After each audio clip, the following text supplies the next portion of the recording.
with this, which I have completely explained, we need all kinds of fats. Our body needs all the fats. Saturated, unsaturated, mono, poly, omega-3, omega-6, all of them are necessary. So, start using fats in their natural form from all these categories. That's all. From saturated. Start using coconut, most of it as coconut, and some amount of copra is also okay. And whenever you use coconut and copra, using them just grated fresh as just garnishing is the best way of using them. Some amount of grinding is also okay, but if you start frying them, say for example, like you make for coconut burfis or laddus, keep them as rarely as possible because it is involving a lot of heating process. So use coconuts, copras for saturated fats. Let's come to unsaturated fats. So use all your nuts. How much of nuts? Let me show you. This much. Put your thumb inside, close your fist tightly. What fits in? Generally, it will fit in only around 6 to 8 nuts. This is the amount of nuts you can use per day. When you are not using bottled oils, you cannot use nuts also, you cannot use coconut also, you cannot eat tons and tons of bottled oils also. Then you are in trouble. What I'm saying is keeping your oils to no oils or very minimal use, you can start doing this. Use a lot of fresh coconut, use it in their garnish form. And nuts, this much of nuts per day. When I say nuts, put both nuts and seeds. Seeds can be any of the seeds which you like, or one seed and one nut one day. Soak them overnight or at least 3-4 hours so that they become softer and they become easy for digestion.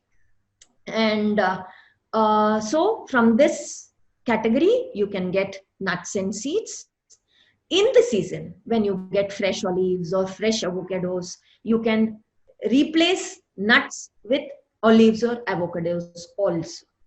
And the most easiest, cheapest form could be simple groundnuts. Eat groundnuts in all their forms: fresh form, sprouted form, roasted form, or just use them in all your recipes. So that's good enough. You don't have to use anything else. If nuts and seeds are costlier and you don't want to afford them every day, all you need to do is from this category is use peanuts or what else? Mustard in all your recipes. You have got the oil. That's all. Okay. Now coming here, omega-3. When do you need omega-3? When you have high inflammation inside the body.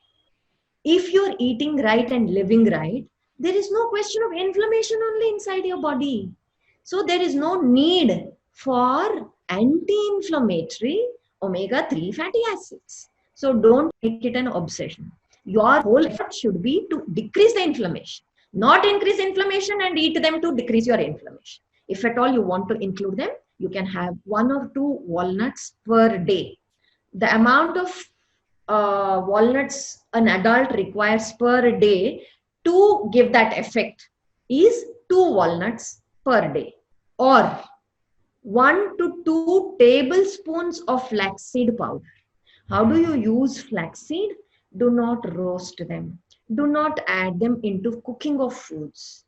They are not digestible inside our body. So put them in your dry mixer, just on and off, pulsate it so that they just break open. They, kind of crackle open the outermost surface, and it should not become fine powder. It should become a coarse powder, and don't make too much of them.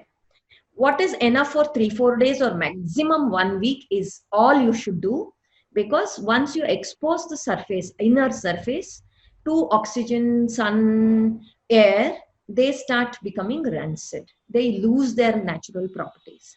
So make small quantities, what is enough for 1 week, put it in a glass bottle and put it in a freezer. Whenever you want, open it, add it, and put it back, and eat your food immediately. You can add it in your fruit salad, you can add it in your vegetable salad also. Okay, this is how you use omega-3 fatty acids. And coming to omega-6, I don't think there is anything necessary, but if you're using oils, then maybe you can add till in their own form. Don't use this nylon till or the processed till. Use unrefined black or sometimes even white as unrefined. Use them in their natural form. Add 1 tablespoon of till in whatever you are cooking, in your dosa or in your idli batter or in your roti maav, or powder it and use sprinkle it on your you know what is it, palya, that is your vegetable, or add it into your curries. You can do whatever you want with your til.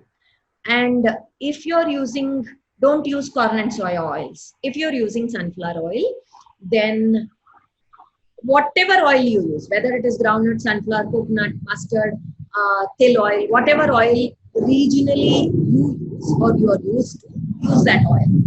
Use minimum oil and use them unprocessed. That is, don't buy those double refined, triple refined oil from your provision store. Go to an organic store and buy cold pressed or hand pressed or ghani ka tel, where the seed is pressed mechanically, oil extracted and filtered, nothing else, no heat is used. So use that kind of oil, use it minimum. What is this minimum? Most of our recipes do not need oil. It is just that it is there in our minds. It is a mindset. We have to be open, is first thing. Second thing, whoever has taught us, our mothers, our sisters, our mothers-in-laws, have taught us because they have been using it that way. They could afford to do that because the amount of physical activity they used and the quality of oil they used were all wonderful. But we can't afford to do that because our physical activity stops at this and this, right? So we can't do that.